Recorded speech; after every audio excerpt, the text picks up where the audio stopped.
Hi everyone, it's Norman Kochlik. I'm here, of course.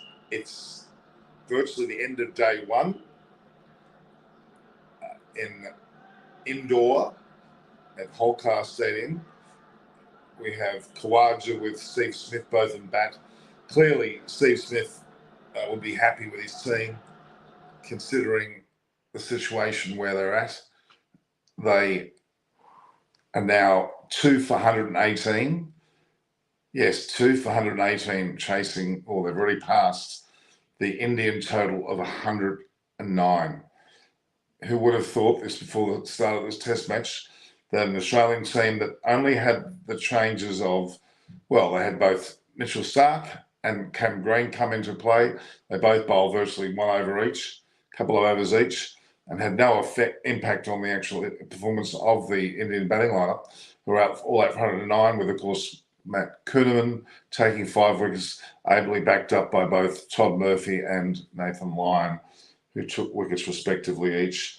In fact, it's quite a remarkable day's play. It's a lot of complaints already about the pitch. A lot of complaints about the pitch, isn't it? But that's hypocritical now, because you can't complain about the pitch when in fact your team is doing so well. That is Australia.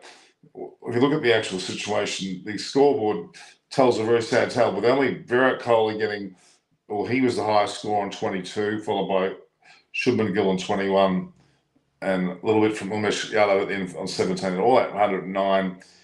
Mitchell Starc actually bowled 5 overs, none for 21, and Cam Green bowled 2 overs, none for 14. So they both went for 35 after their 7 overs, which was 5 and over. But then the other 3, Matthew Kuhneman, 9 overs, 2 maidens, 5 for 16. Magnificent figures. Nathan Lyon, 3 for 35 off 11.2, with a run out being the last dismissal. And of course, Todd Murphy took the 1 wicket for 23. So India are all out for 109. Incredible. In the second session of the day's play on day one. Incredible. Australia had Travis Head open with Usman Khawaja. Now, the Australian team, of course, had Cameron Green in for effectively Dave Warner. Matt Renshaw was also left out. And they also had Cummins, who's still at home with his mother, who's in respite care, palliative care, not looking good. In fact, I doubt that he'll come for the 4th test at all. The reality is that, yes, Head was in the opening batting spot, tried one brisk 4, but he was out for 9. LBW to Judasha when the score was 12. But then literally close to 100-run partnership between Usman Khawaja and Labuschagne. So sees Usman Khawaja at 60, and Labuschagne was bowled to Jays for 31 after having been out very early on off a no ball.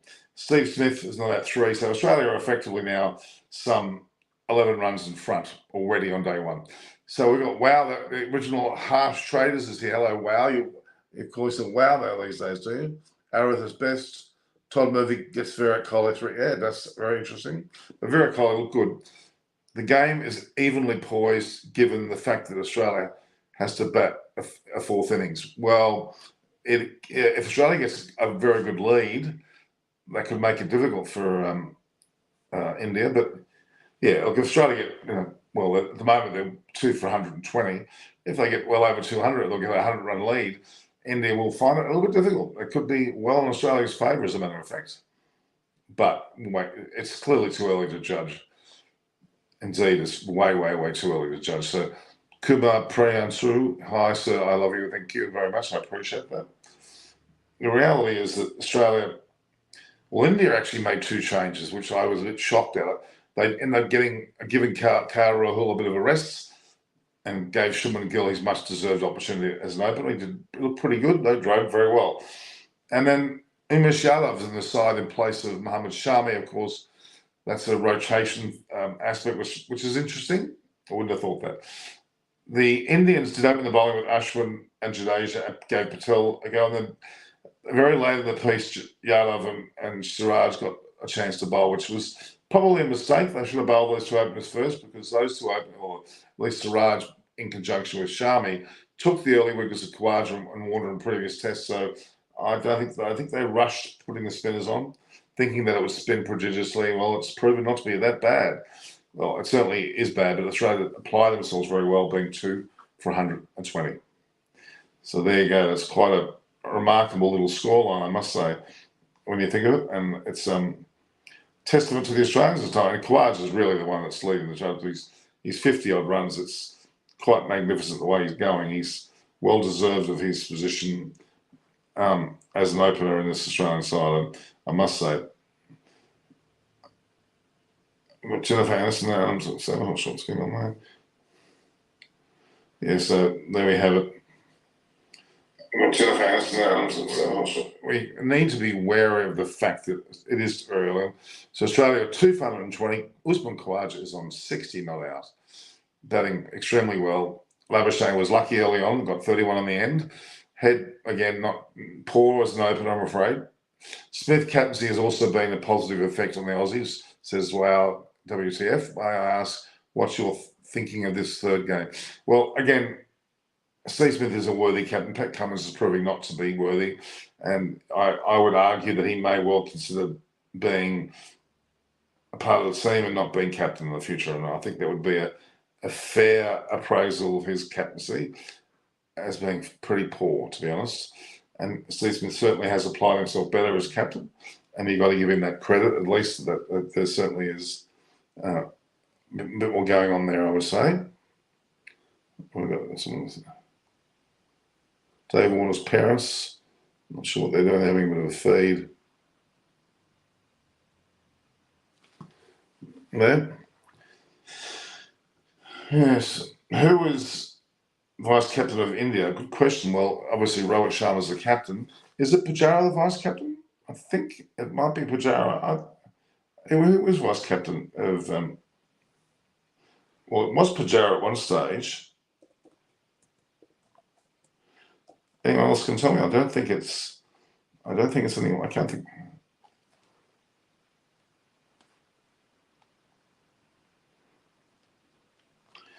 It's just, I think it's Pujara. Anyone can confirm who the vice captaincy is? That'd be good. So the session, some of the first, second, and third, we had first session with 26 overs, 7 for 84, magnificent from Australia. Second, 4 for 96, and the last 1 for 49. So effectively, there's been an improvement in the batting stakes throughout the day. What is the par score for Australia? Par score, well, the moment 109 has been surpassed. Australia would like to have 250 plus if they could, or as much as they can get. With a score like 2 of 120, they're in a great position to be able to show some a lead. They want to get 150 in front, be perfect. Well, let's see if they can do that. Well, they're on their way, aren't they? They're certainly on their way. It's going to be very, very interesting to see what actually does happen. I think we've got a pretty good situation here, to be honest. So what is the par score? 250 to 300 will be absolutely fantastic. Sunil Gavaskar, Ganesh Karthik, and Murali Karthik. They're commentating. You would have to start to consider this to be a good situation for Australia. Winless Flames says hello. How are you? First session 7, second 4, and third 1. Looks like the pitch is getting better. Well, it's a fair comment. Arith is best. Australia will win this match by an innings. Mark my words. By an innings, well, I can't be confident of that. Why? Because India will bat better than this in the second innings. They certainly will. And as I think Brendan Julian or Brad Haddon commented, that looks more like Roland Garros, the French, looks a bit like the French tennis court there.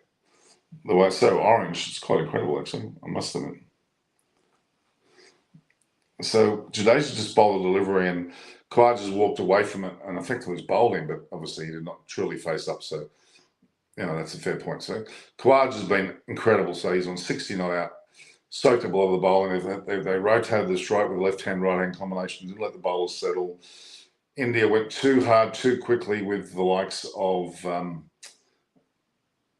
Ashwin and Jadeja. I think Jadeja looked very good early on, and unfortunately, bowled no ball.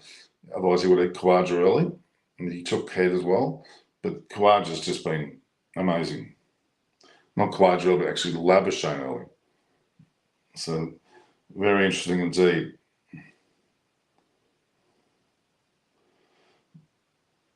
It's certainly been a day of contrast with an Indian side that were pretty bloody ordinary, 109, I must say. Robert Sharma got out to a very poor, he ran down the wicket and with stumps. Pujara's delivery was basically short, too low bouncing and short to try and cut like he did. There was a run out, went Shrey.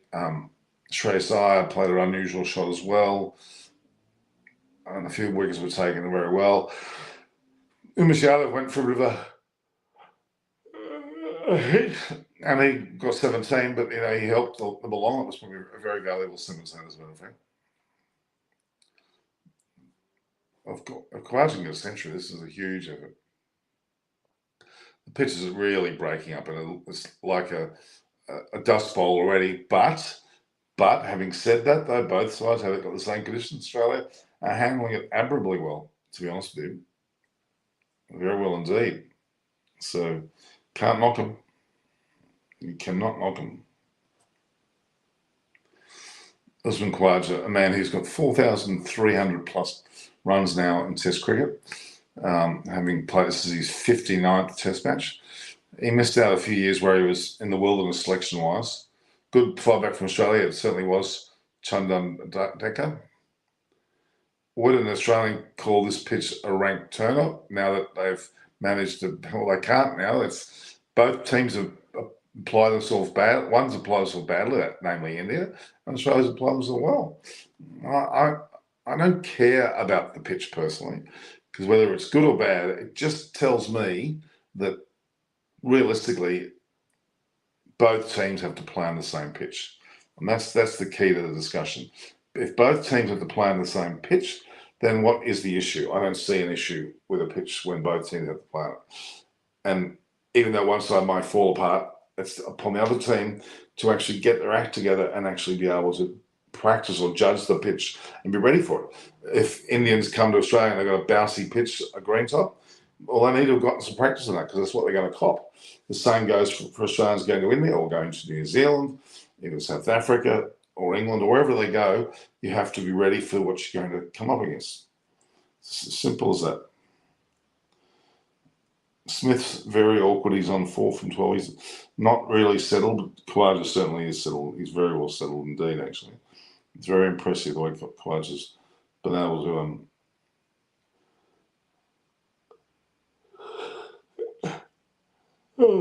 Axel Patel has just given Steve Smith a nice old half volley and he swiped it wide of point for 4. You don't want to give Steve Smith an even break, I'll tell you. Pitch discussions, I really don't feel like there's much to say there because it's not the fault of either. Well, you can't even blame the Indians for it because it's realistically it's not their pitch to be, There goes another shot from Smith. He's just misfilled there.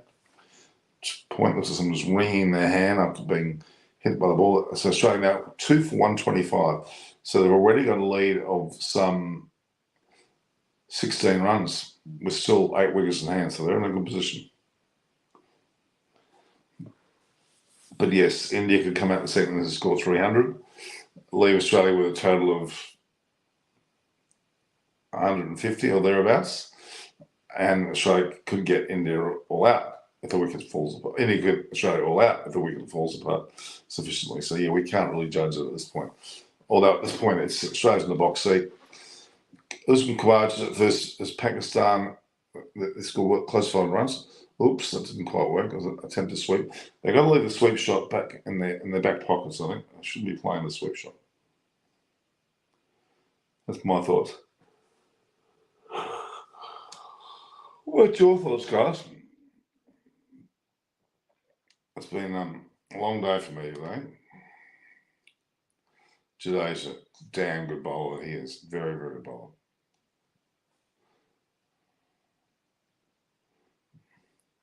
As long as Khawaja, he's he's done his pull and he swept that.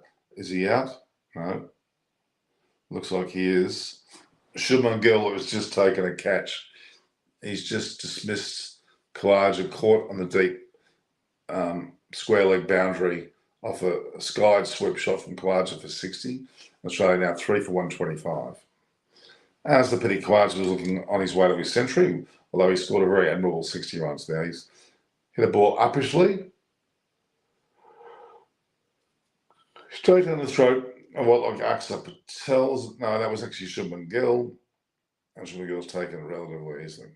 So don't get me wrong. I'm saying this because please keep your health under check.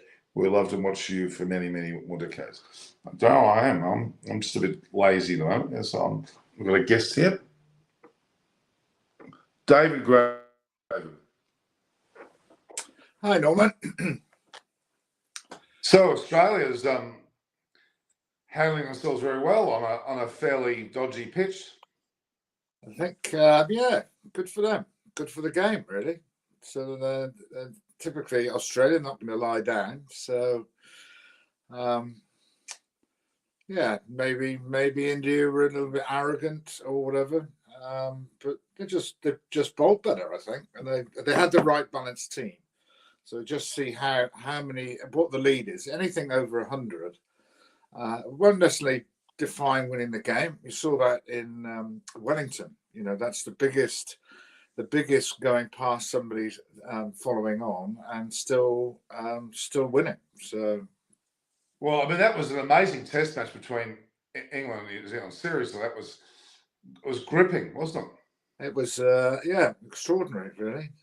I think we can draw the conclusion if you get Harry Brook out without facing the ball, it's a bit of a concession, really. So. That run out was terrible. It wasn't his fault at all. Well, he took a run to third slip, which seems a bit ridiculous. But anyway, he didn't throw his wicket away after it. So, but they good for New Zealand cricket. That they've had a bit of a tough time. So Kane Williamson's had a tough time. They've been a bit shorter. I don't know what the impact of Trent Boult not playing and what disruption that's caused in the ranks.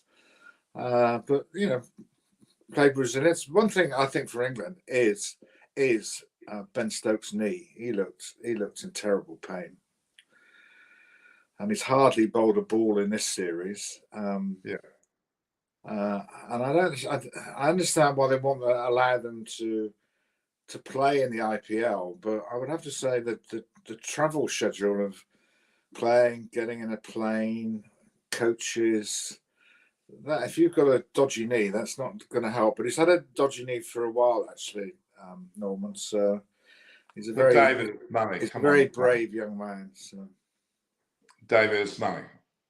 Oh, that's what it is. And I don't know what he'll definitely be available to play in the Ashes. I don't know what would happen after that. I think so. Well, he's extremely important to your Ashes campaign, that's for sure.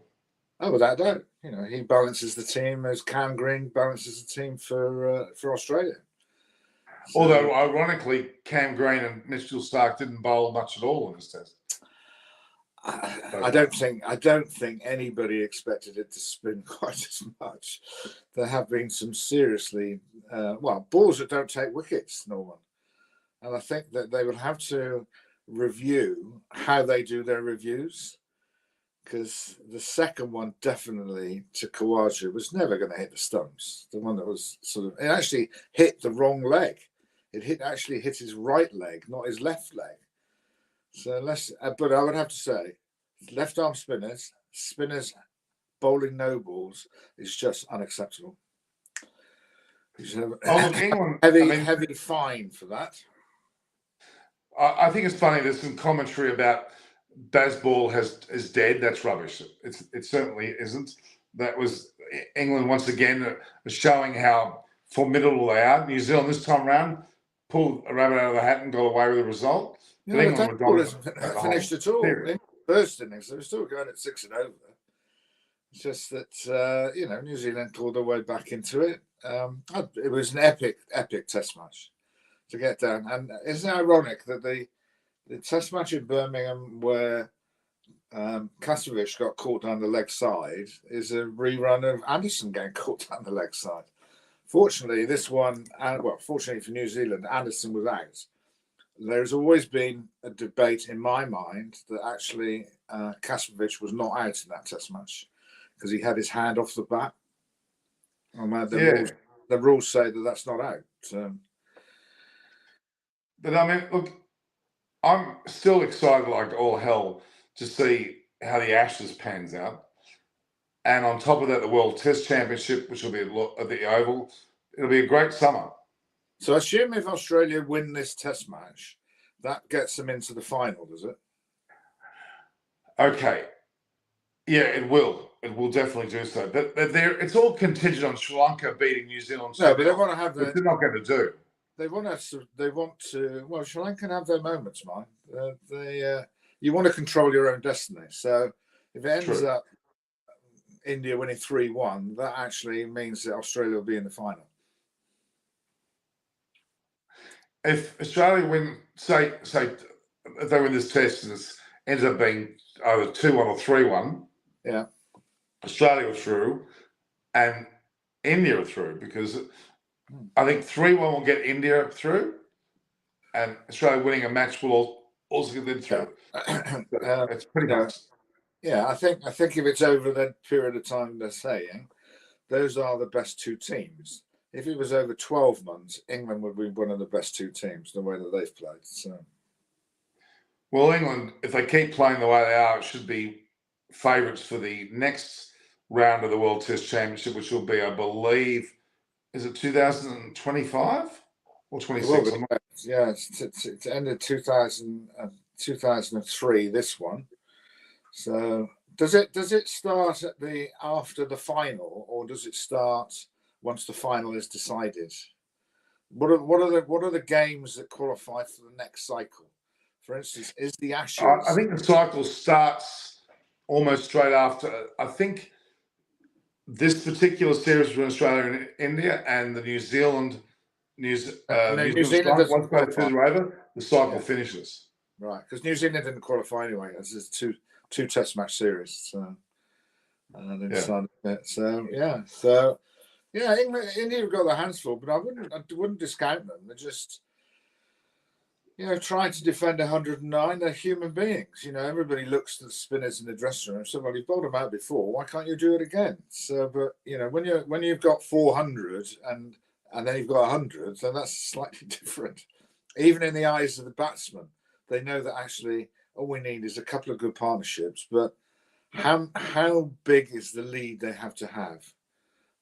Because some of the shots that the Indians played, starting with Rohit, was, I think, they would have known what the wicket was going to go charging down to a left-arm spinner who is only just starting his career.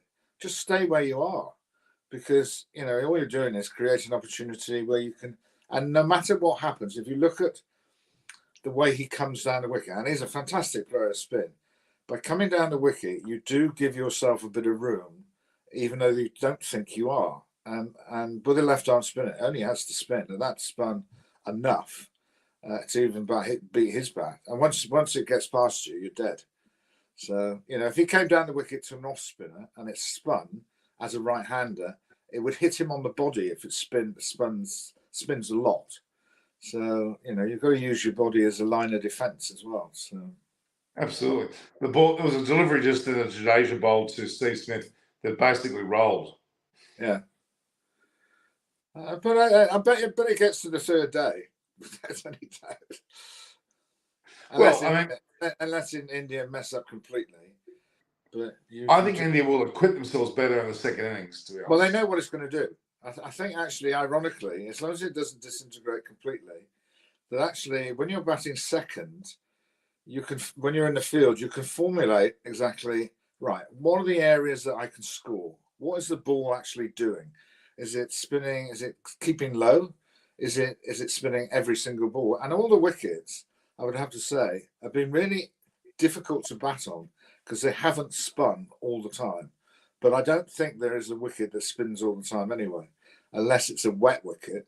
Well, if you play spin properly, David, as you know, you play a certain line. If it spins more than you normally get, you're going to miss it, which is fine.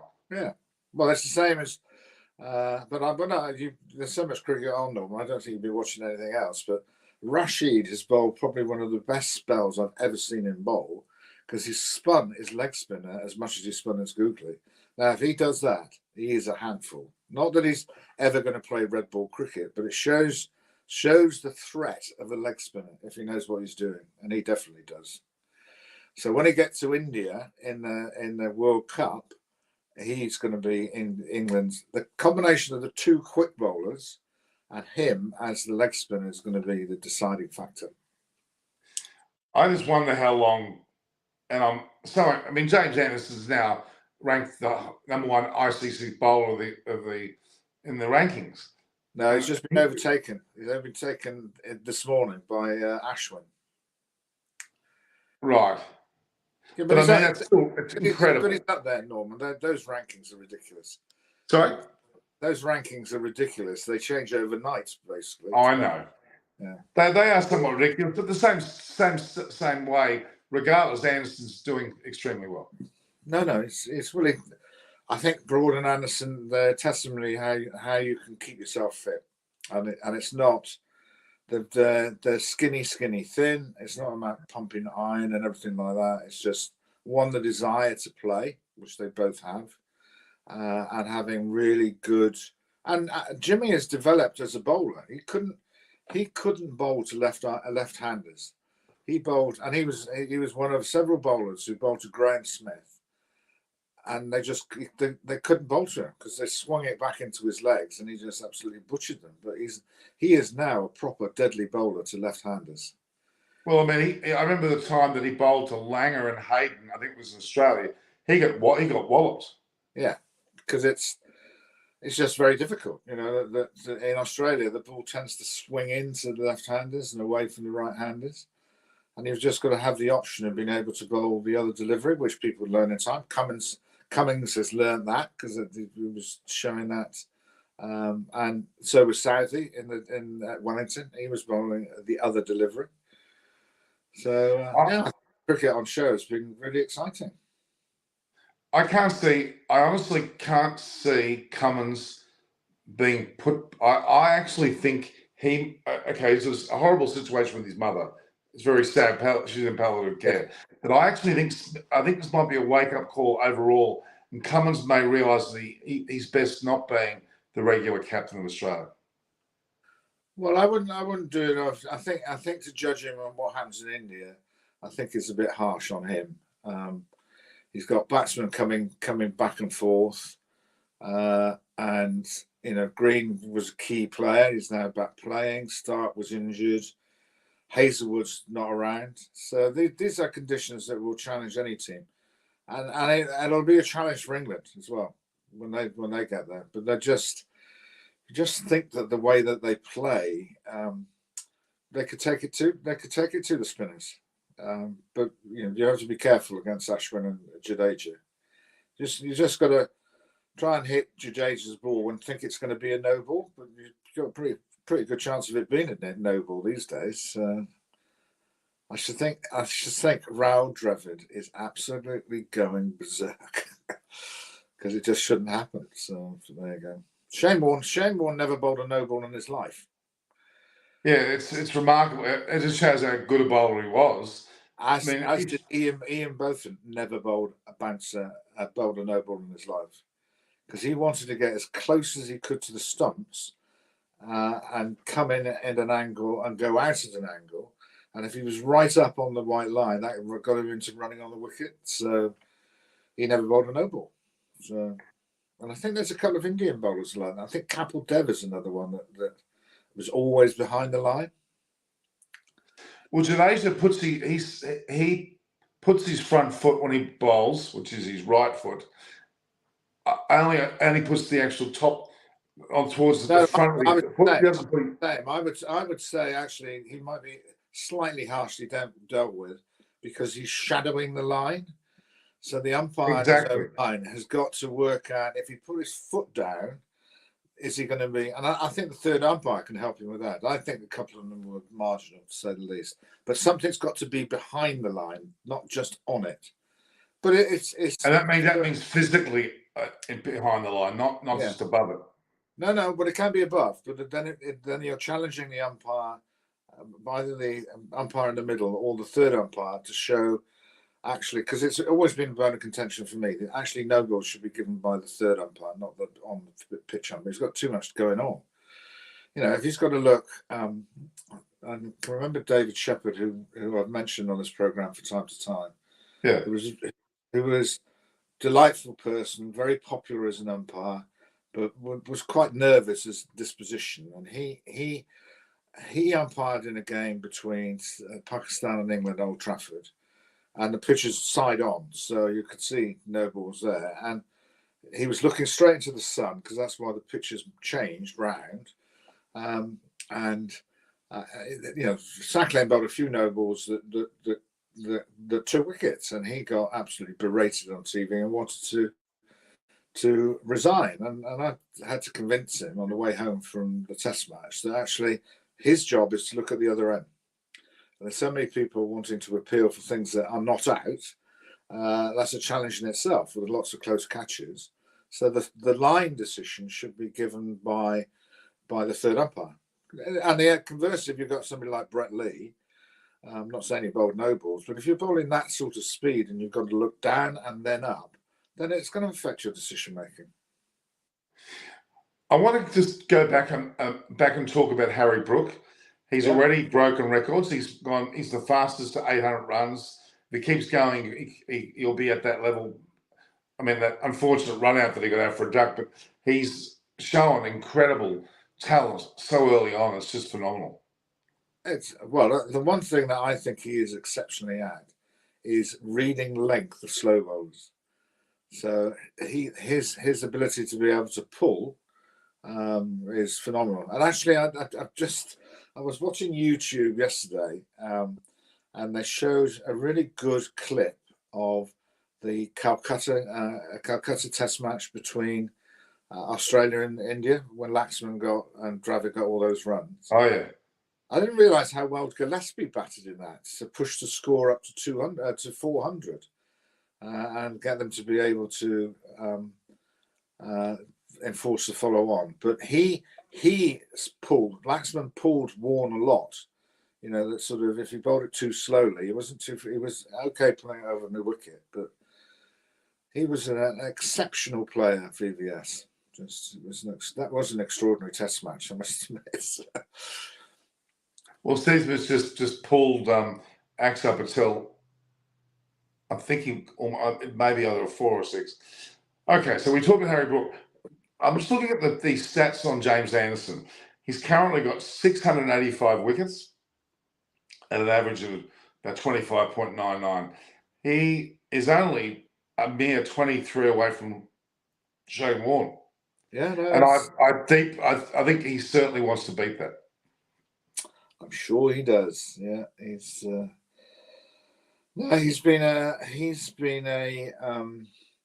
just been phenomenal, really. And there have been spells in his career where he had a really difficult tour of South Africa when Michael Vaughan was captain, where he literally kept bowling it to long leg. Forget the wickets, forget the batsman, and he really lost his confidence. And he came out of the team, and credit to him, he just works away. He really looks after himself, and he enjoys playing. They would actually be in the two of them, Broad and Anderson, in the grumpy league in terms of bowlers, in terms of how they deal with their fielders.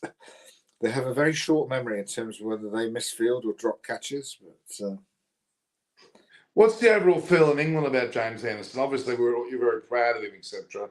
But are people saying to play as long as he needs to? There's totally unabashed.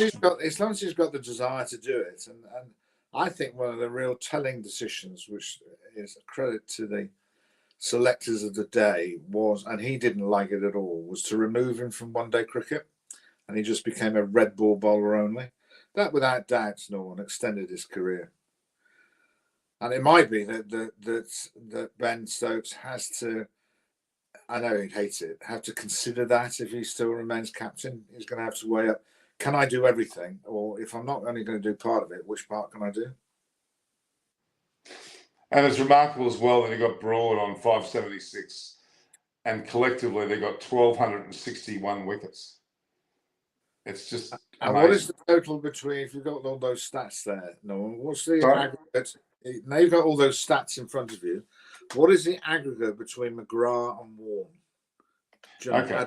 Together. All right, let's have a look. Warne has 708, McGrath has 563. So effectively that's 1271, as opposed to Anderson and Broad, which has currently 1261. So it's 10 runs different, 10 wickets difference. Well, then they will prove themselves to be the most effective partnership ever for sure. in history. They need 10 more wickets. Well, they're going to get because that. McGrath's got 563, Warne's got 708, so that's 1271. Okay, and Anderson and Broad are 685 and 576 respectively, which is effectively 1261. So they're only 10 wickets difference. But it shows you how effective they've been, in terms of to be matched up against Warne and McGrath, which in my mind, if Australia didn't struggle that often when they were together, but if they did, they just resorted to that combination, and that combination was virtually impossible to get any runs off it, and it needed exceptional innings like Lara in Barbados. People playing just absolutely out of their skins, and even actually in Barbados, I don't think Shane Warne was playing. Was he? Was he not left out for Stuart McGill? Yeah.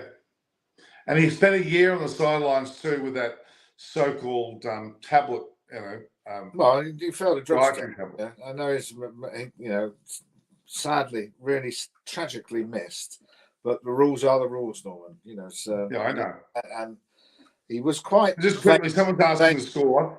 Australia were 3 for 142 with Smith on 22 and Hanscom on 3, having seen Khawaja get out just a short while ago for 60. So Smith's starting to take charge now, and he's starting to play very well. And although this is too late in the context of the series to win the series. No, they could make every test match is important, and if you can stop the tide when you're 2-0 down after 2, it's just pretty good. Irony of him. I bet he plays an innings in this match that might win the game for Australia.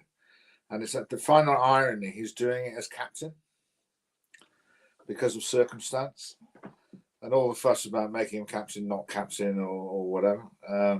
I know he only got 9 today, but I do quite like the way that Travis Head bats at the top of the order. You like the way he bats? Yeah, I like the way that he is positive in what he does. He lined that one up not quite rightly. But he scored a 9 today. That's not enough. No, I know it's not enough in figures, but you can look at somebody how they shape up, Norm, in terms of how many runs they get or whatever. Do you really think he should be the next? He should be the future opener? I quite like to see him play on a non-spinning wicket. I think it's real hard to play on spinning wickets as an opening batsman. He's never going to encounter that in Australia, and he wouldn't encounter that in England.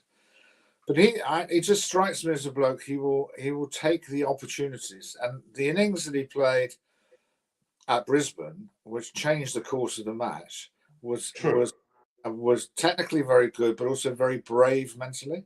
To say, right, if we just by the way, Steve Smith just got out caught by the keeper off Judea. He's now got all 4 wickets, and Australia are now 4 for 146 with Green coming to the crease with Hanscom. So they're still 37 in front. Okay, which is they've got to get it reasonable. So they could fall apart now. They could easily fall apart. Well, and they're 50 in front. Happens on a wicket like this, that even Ashwin hasn't come to the party yet. So, Cameron Green hasn't played. Mitchell Starc hasn't played. No. And then you've got a series of bowlers after that. And they seem to be reasonable walking wickets, basically. But I playing agree. in India where they're all standing around the bat, it's just I can't imagine the pressure that they're under. Well, Janae's has got. They've had an opportunity from time to time.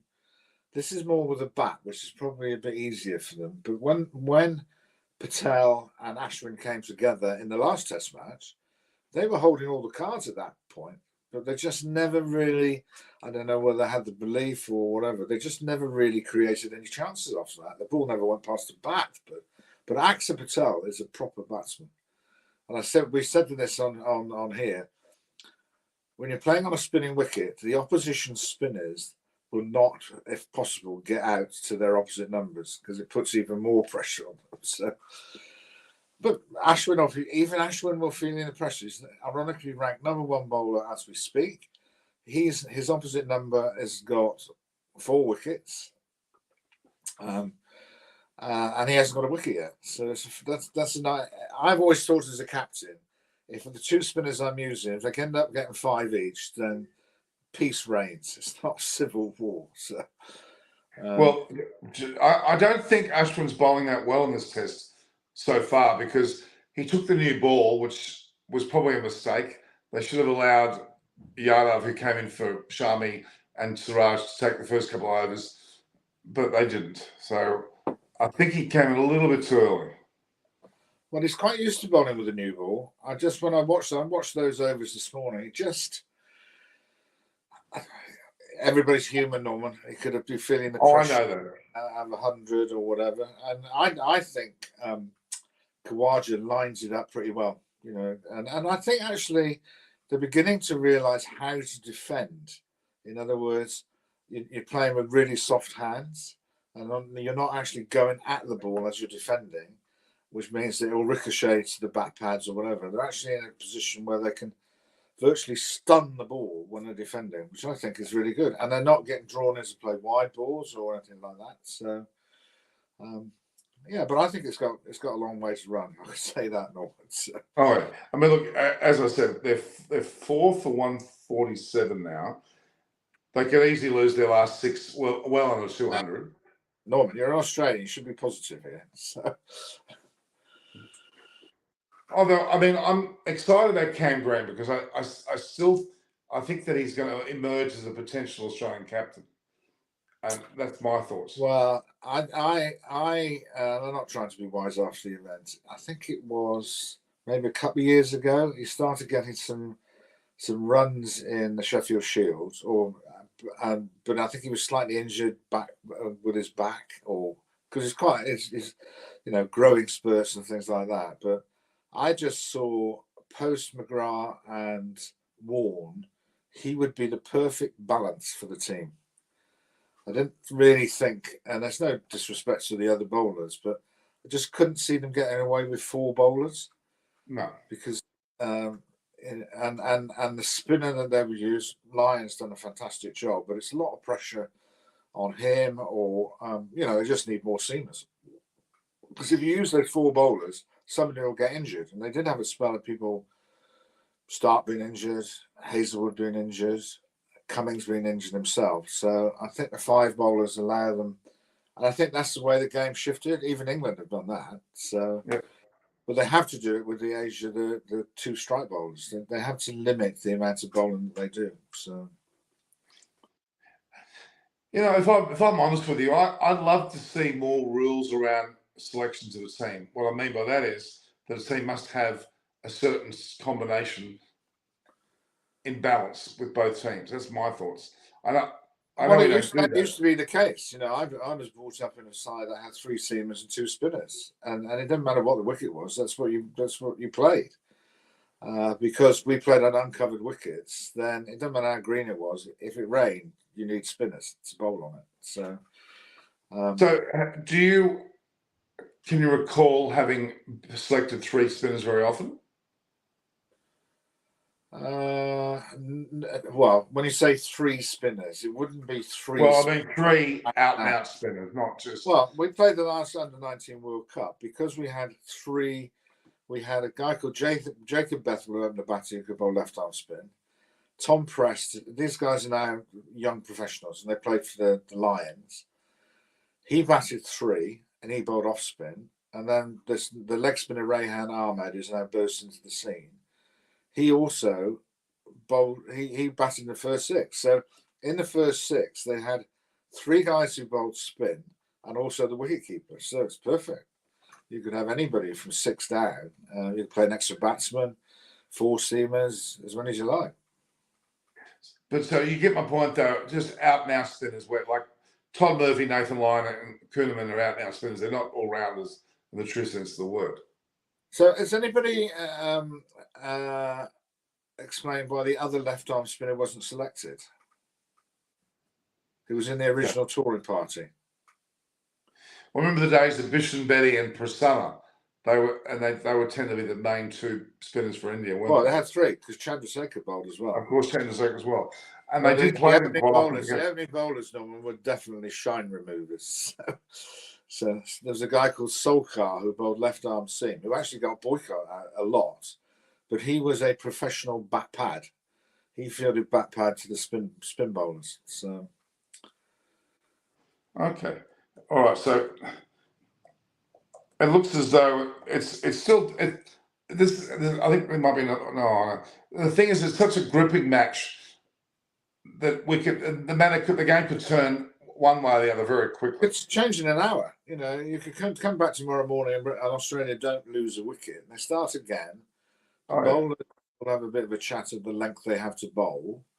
I'm not sure. Well, I'm not sure about the wicketkeeper. What in this situation is a critical thing is the wicketkeeper. He has to impart the knowledge of pace on the ball, what spins and what doesn't, and that probably would be relevant to Ashwin. But I'm sure, India are a top class side. They'll have lots of people offering advice, and they'll have a chance to be able to sit down after play and discuss where they're at. All right, they're behind the 8 ball. There's no doubt about that, but they're not out of the game. The game, as you quite rightly, the game can change completely. And that actually changed with the New Zealand-England game. What it needed for New Zealand to stay in the game was a good opening partnership, not 20 for 2. They got the opening partnership, which got the lead down to manageable things. And people sitting in the dressing room thinking, I've got 10 wickets left, and the lead's only 100 or whatever. We can make this work. It obviously needed somebody playing innings, and they still lost 5 for 29 at the back end of the innings, and still set them 250. So I wouldn't be surprised. Well, I think the figures broke quite a lot of records, but so yeah, I don't have a problem about the wicket spinning the way it spins, because I think it produces. When you play a game of cricket, Norman, when every run is vital, or every drop catch, or every no ball, or anything like that, that's far better than somebody getting 350 for 2. I know that's not a batsman speaking, but Look, what's England doing now? They've finished the series in New Zealand. Oh, they don't play for about 4 months, so they're quitting. So. Oh, they're going back home. Or other IPL and IPL. That's the thing they have to manage, I think, is particularly on somebody like a Ben Stokes, how he is. So that's going to be once summer starts. I can assure you, Norman, the way they do things now, he'll have medical staff going with him. They won't deny him the right to earn the money that he should earn, because he's going to earn money that will look after his family for a considerable period of time. Shouldn't be denied that. But go with the medical staff who know how to treat him, rather than put him in the hands of, I'm sure, very capable people, but don't know his background. So, that'd be another cost to the ECB as well. So it's quite right. And that's how you look after elite players. So is this going to be a regular time now, Norman? Yes. Right. I'll do this regularly post-match. I'm sorry I didn't do it more during the England Test match, because that would have been great. But we can you need Australia to be involved. You need India to be involved. So we've got this Test match. We've got South Africa and the West Indies. Yeah, that's interesting. Well, I mean, it's frustrating for me because both teams played Australia and played very poorly against Australia. It looks as though the South African batters, Aiden Markram's comeback, which is good for South Africa. He was sorely missed. But he's a good player, and I think he's not given enough credit. No, And I think he is. I think he's unfairly been treated as a red ball player, as a white ball player, and I think he's. And same as Van Dusen, I think he can play as well. But they're obviously sort of trying to give a few other guys a go, which is fine. There's nothing wrong with that. So, isn't it amazing? England has the entire Test team that were in New Zealand, but at the same time they got a team playing in Bangladesh. yeah. And they got Wood, Jofra Archer there. Obviously, Richards, this is without Bairstow being fit. It's whether how they're going to accommodate him. So, England have got a lot of bloody good players. I'll tell you what. I think. I think the structure will serve them very well for some considerable time. The Lions, but even the Lions, they thought were really good, strong, but Sri Lanka got past them a couple of times. So I think Sri Lanka. You and I know, and you know more than me because you've lived there. If they can control the political melting pot, they've got half a chance because they have some talented players. That's the insurmountable fact, though. Can they control the political melting pot? What I've heard from Sri Lanka is the guy who's now captain begins with S. Is it Kanda or something like that? He's a top player and a top captain. They tend to respond a bit like Pakistan when they've got good leaders. And Pakistan, they've got some players. Yeah, Pakistan. I'm frustrated. I thought they were going to have a better summer. Yeah, they didn't. Well, and we've got the West Indies out in Australia again. We had them last time. We've got them again. Have you? Playing Test matches. They obviously want some money. Well, it was West Indies and South Africa. Now it's going to be West Indies again with Pakistan. Right. Well, we shall see. So 10:15 tomorrow then, Norman. All right. Affairs of State have got to continue. I'll send you links every day, okay? Yeah. Just send it on the email. I'll be there on time. No worries. We need Thanks, David. I appreciate your time. Some of your Indian colleagues on so that we can have a debate. Well, they're all running amok with that. They've got all sorts of things going on. I'm trying to get them on as well. We'll get it back to the way it was. Don't worry. Okay, but you look after yourself, Norman. When I just switched on, you were having the biggest yawn of all time. So you're burning it at both ends. Thank you, David. All right. See you later. Bye-bye. It's always great having David on the show. He is so insightful. And not only that, he has a great perspective on what is going on, not just in England, but around the world. He puts things in perspective very, very well. I think that's what's essential to any audience is to be able to do that. So, it's one of those things that you often appreciate when people like David Gravity come on the show. Oops, we've got an edge there. Is that an edge? Cameron Green looks like he might have edged there. Australia now 4 for 156. Green on 6, Hanscom on 7. Are they going upstairs or are they not going upstairs? They're not even going upstairs. That's a bit unusual. Yes, it's a very delicately poised placement of the game here, for sure. Jadeja's is bowling fantastically, having taken full wheel, and that's spun prodigiously just then. Amazing.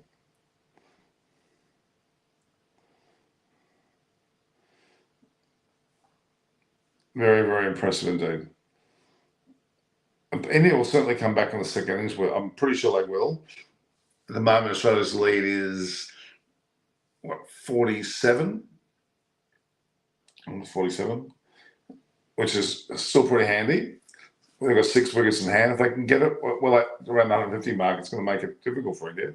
But if India get 300, then Australia will get 150, which will also be difficult. So it's a matter of waiting and seeing what actually happens there, I'd say. I think the pitch creator is Sunil Shetty, as someone is saying. Well, I'm not going to knock Sunil Shetty and what he's done. Both teams have to play on the same surface. And quite frankly, Australia's acquitted themselves better, so no one can complain from any way, shape or form. The game's still going on. I thought it would have finished by now, but we haven't quite finished it. not sure how long they're going for. It's 10 o'clock. On my time, at least, I thought it was finished by now. But it doesn't look like it's Optus.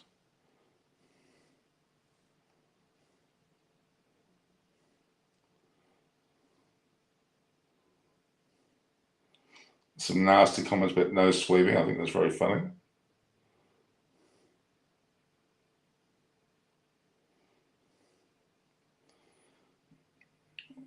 A lot to be said about the Australian performance today. It's very, very impressive, considering how down and out they've been for some time now. It certainly is good to see that going the way it does. And Hanscom's batting now. He's on 7. Green's on 6. Australia are 4 for 156. There's some 47 in front with 6 wickets in hand. So they're in their so-called box set for sure. Peter Handscomb is a very capable player, I must say. I still reckon that David Gravely reckons he likes seeing Travis hit the batters and open. No, I don't think that's his position. And we should be very careful to be putting a stopgap player in that position in any time. Surprised how long we've got to go here.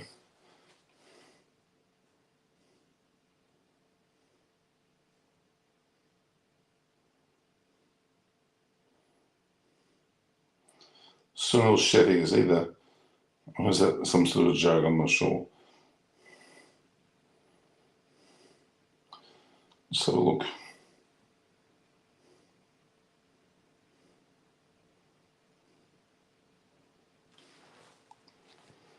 Hanscom what's come back quite a way, whether it's LBW or not, I'm not sure.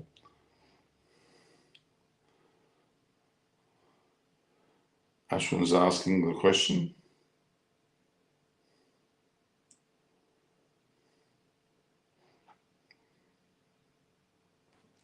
Still got Carey to come, and then the 4 bowlers. The spinners are Todd Murphy, Kuhneman, and of course Lyon, as well as Stark. There's not much there in the batting, in other words. It's only really Carey to follow next. If he doesn't sweep, we might see some resistance from him as well.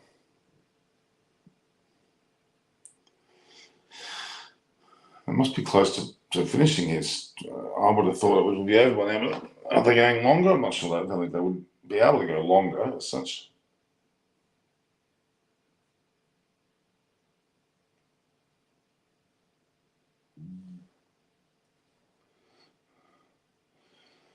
$212.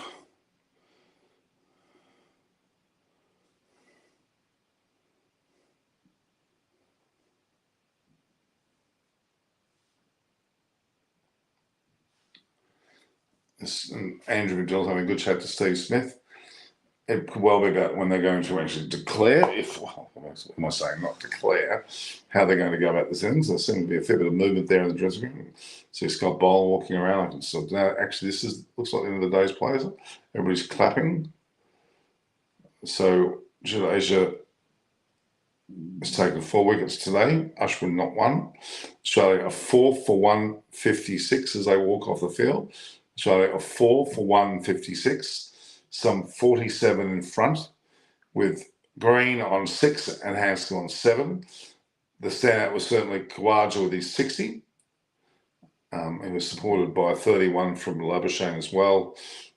And Steve Smith scored a handful of runs on top of that. So Khawaja is going out to be interviewed, I'd say, post-match.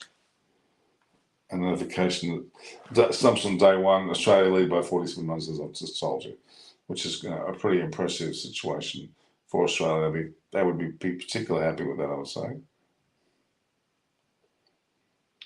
And rightfully so. So in Australia's innings, 4 for 156. Head was LBW to Jadeja for 9. Khawaja was caught Gill, bowled Jadeja for 60.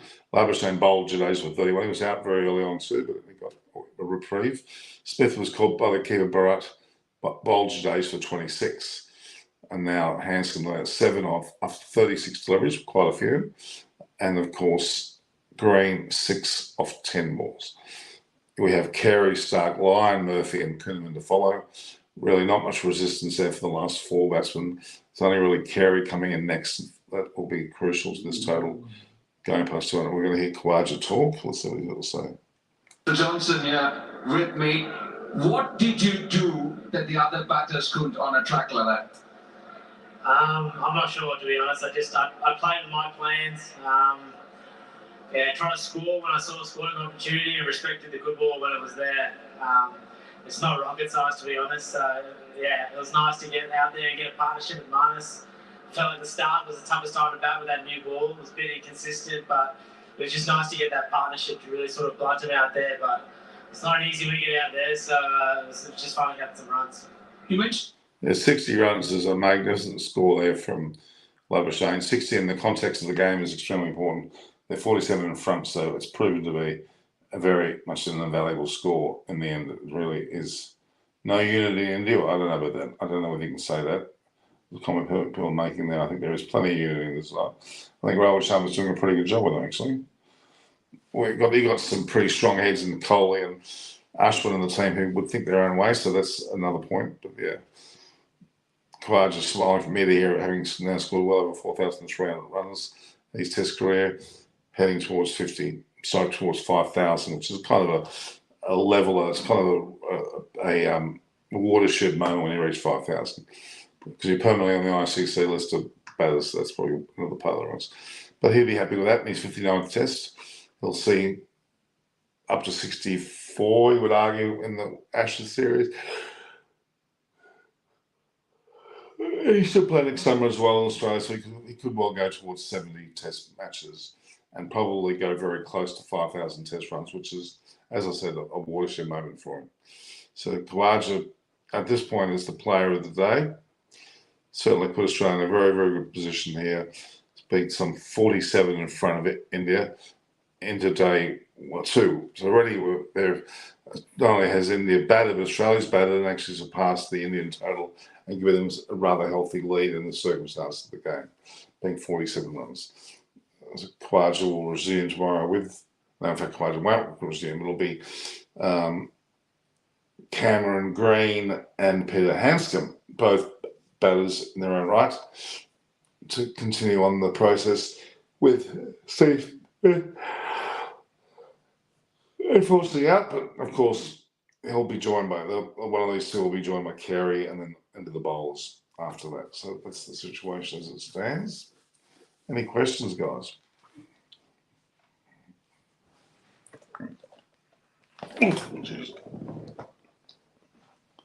So again, Ashwin's bowling. None for 40 off 16, sorry. Jadeja's bowled 24 overs already and taken 4 for 63. Axar's bowled 9 for 29 runs.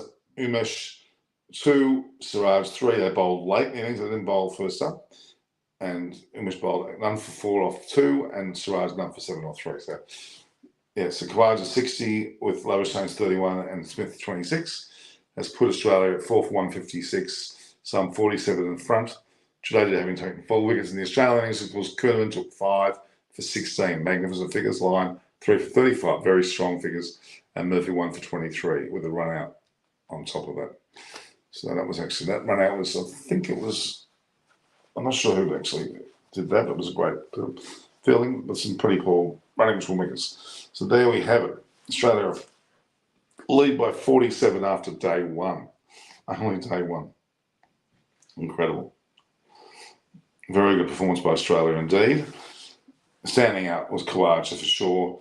Ably supported by Labuschagne, even though he was out, I think, for a duck, bowled comprehensively by Jadeja, but unfortunately Jadeja had stepped over the line and it meant that it was a no ball. So the last session saw 85 runs scored with 3 wickets falling in some 32 overs. And that was the last session for you. India looked very ornery today. I think they panicked overall and lost many measures Aussies on top. Yeah, I'm not worried about it. Cameron Green is there. Yes, it's true. Australia could lose these next 6 wickets for 20 or 30 runs tomorrow, and even though Australia will be in front by some 70 or 80 runs, it's not insurmountable. If any better in the second innings, they could certainly put a lead of 150 on in the final, which will make it very difficult for Australia. And that is the truth. Australia have to bat last, so there will be a fair bit of pressure on Australia, there's no doubt. Any other questions, guys?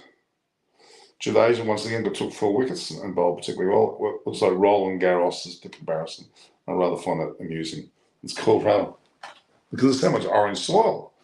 It is like the clay courts of Roland Garros in France, in Paris in particular.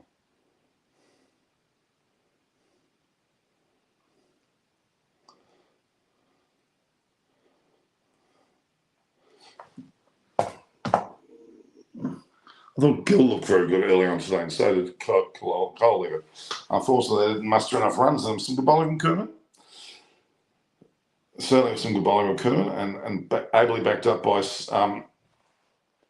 good old Nathan Lyon, who was still well ahead of Ashwin in the wicket stakes. And he looked a little bit, I'd say a little bit jaded, I would argue. It's a fair point to say they're a little bit jaded. No doubt. Again, with Coley 22, Gill 21, and Umesh Yadav, who bashed a few sixes, 17. And then the bowling, Kuhn 5 wickets, Lyon 3, and Murphy 1, with, of course, a run out to finish off that innings.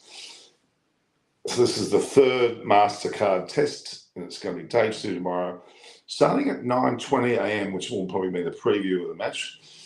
But it'll be very interesting to see what takes place there, and I think you'll find that Australia will be pretty bloody happy with it. Oops, hello.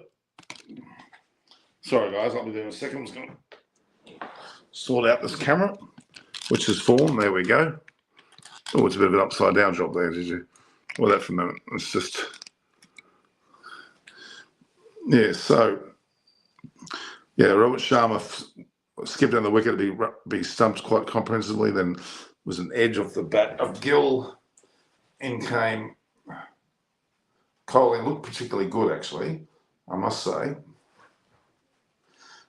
And then he got LBW off Todd Murphy, who seems to be his belly. But Barrett hit a couple of sixes, looking good.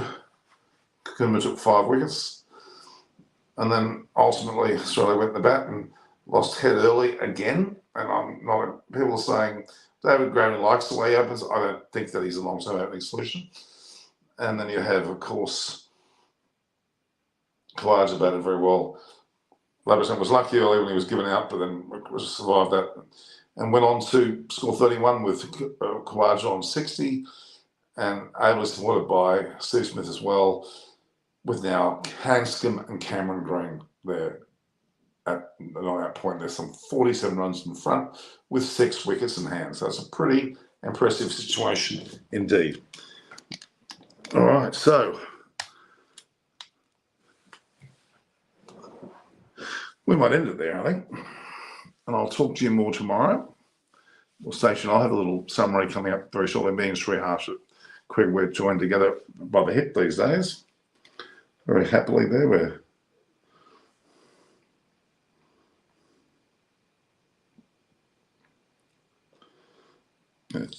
It's pretty good indeed. Yeah, indeed, look on this side. All right, I'll see you all tomorrow.